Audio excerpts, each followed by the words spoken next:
Assalamualaikum dan salam sejahtera. Subur setangkai hijau di dahan jadi penyampai, itulah impian. Terus bersama saya Mawahid dalam 15 minit MMTV edisi 15 Mac 2024. Kita ke berita utama. Menteri Ekonomi Rafizi Ramli berkata garis panduan kenaikan gaji tahunan dijangka diterbitkan pada Mei ini sebelum projek rintis dasar gaji progresif dilaksanakan pada bulan Jun hingga Ogos nanti. Jelasnya bagi memastikan projek rintis ini berjalan dengan lancar, 4 jawatan kuasa turut diwujudkan melibatkan jawatan kuasa kerja dasar gaji progresif, jawatan kuasa pembangunan sistem, jawatan kuasa peningkatan kemahiran dan produktiviti dan jawatan kuasa kerja panduan kenaikan gaji tahunan. Tambahnya, kesemua jawatan kuasa itu juga sedang melaksanakan gerak kerja dalam memperincikan mekanisme pelaksanaan dasar gaji progresif.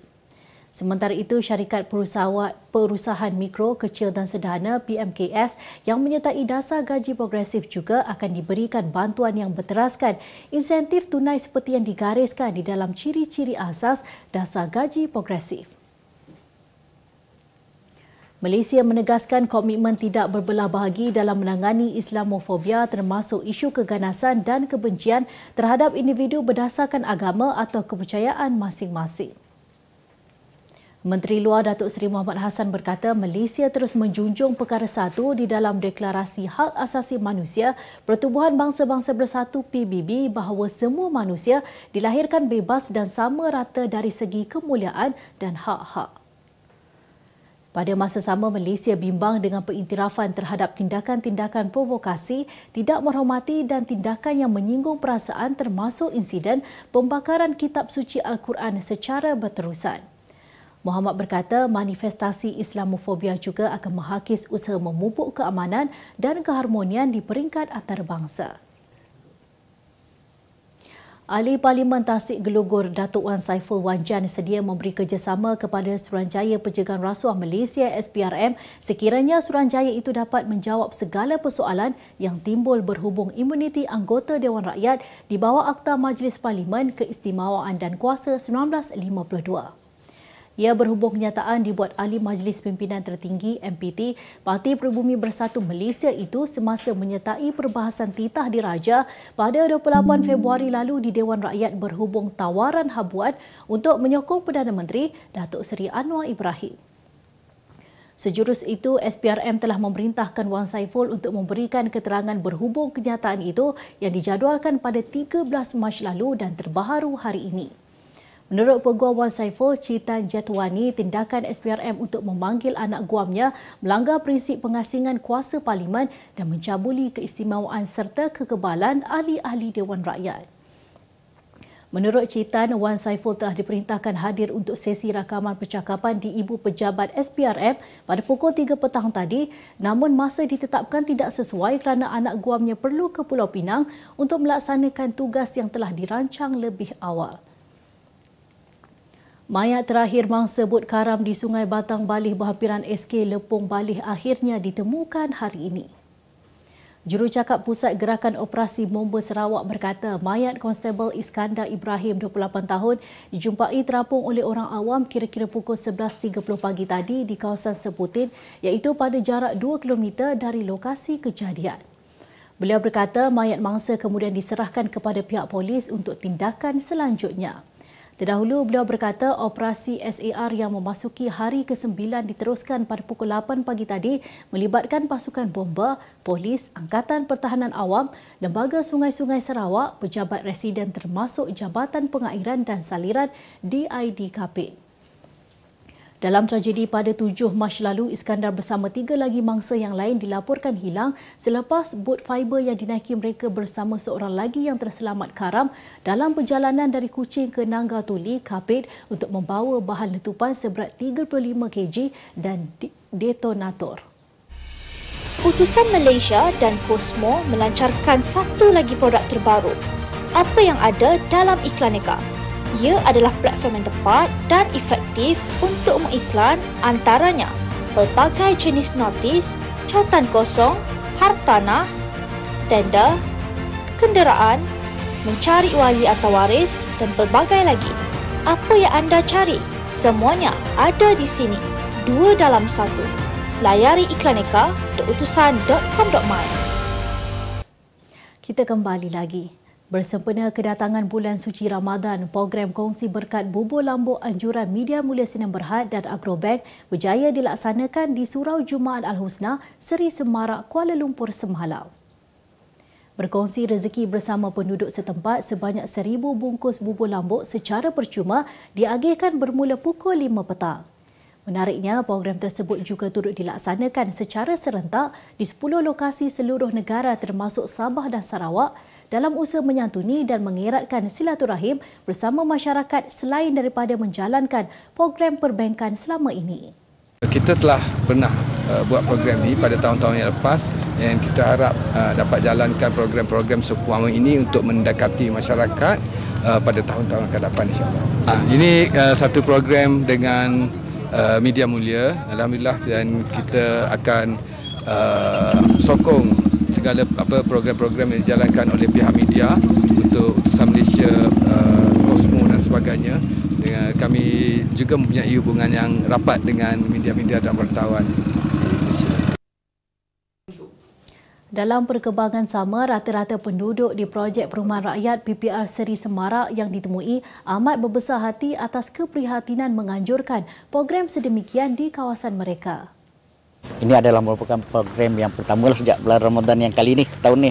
Jadi pertama kali, jadi sangat teruja sangatlah, dan ramailah kawan kita dan AJK kita semua yang turunan ni semua bersemangatlah untuk menerima program yang seumpama ini, alhamdulillah. Kalau nak ikut kita punya AJK ada belas juga. Kalau campur dengan AJK yang wanita punya, mau dekat 30 lebih jugalah. 30 lebih lah ni yang ada hari ni. Oh, kita persiapan dalam pukul 9 pagi tadi. Pukul 9 pagi. Pembantu saya dalam 5 orang dah. Oh, udah kering tu untuk aroma dia wangi sikit. Dalam 30 tahun dah. Masa umur 30, sekarang dah umur 60 lah. Tapi dari saya sendirilah. Saya komen dengan kawan saya, dengan Chef Malaysia.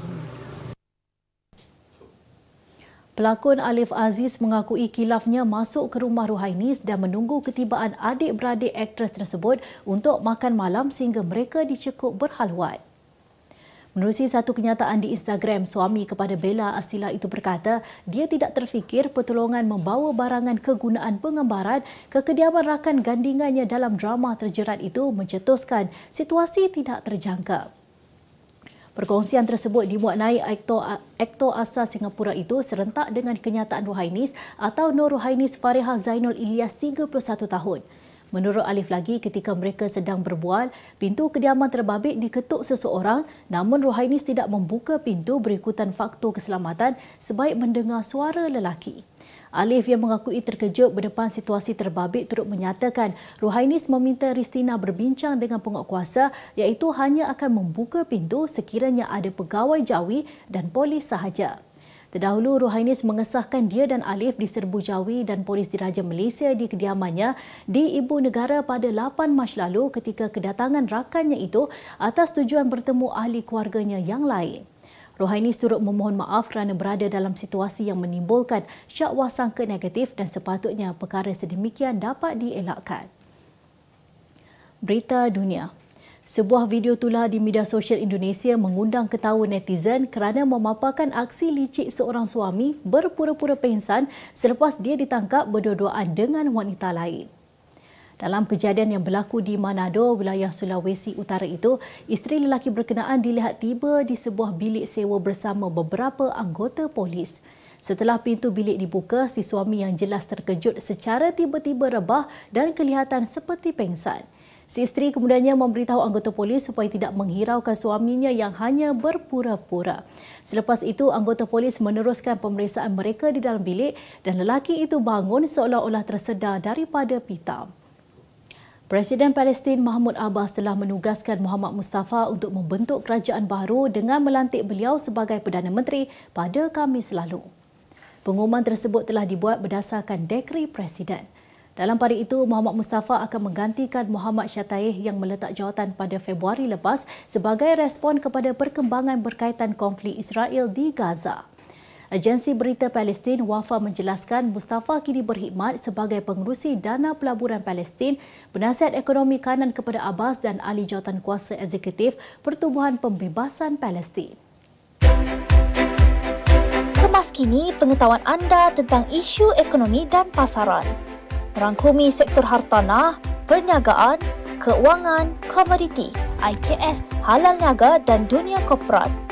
Sentiasa ikuti perkembangan ekonomi semasa di dalam dan luar negara.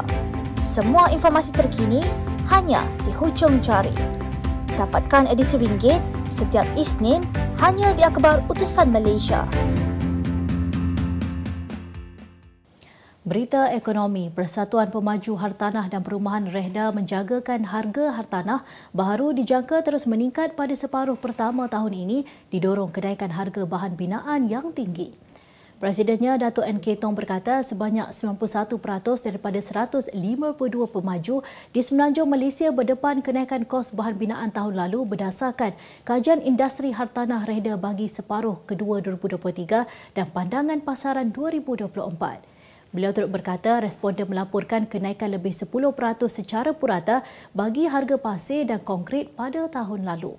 Dalam pada itu, NK Tong menjelaskan peningkatan bahan binaan menyebabkan kos pembinaan yang lebih tinggi sekaligus merugikan rakyat.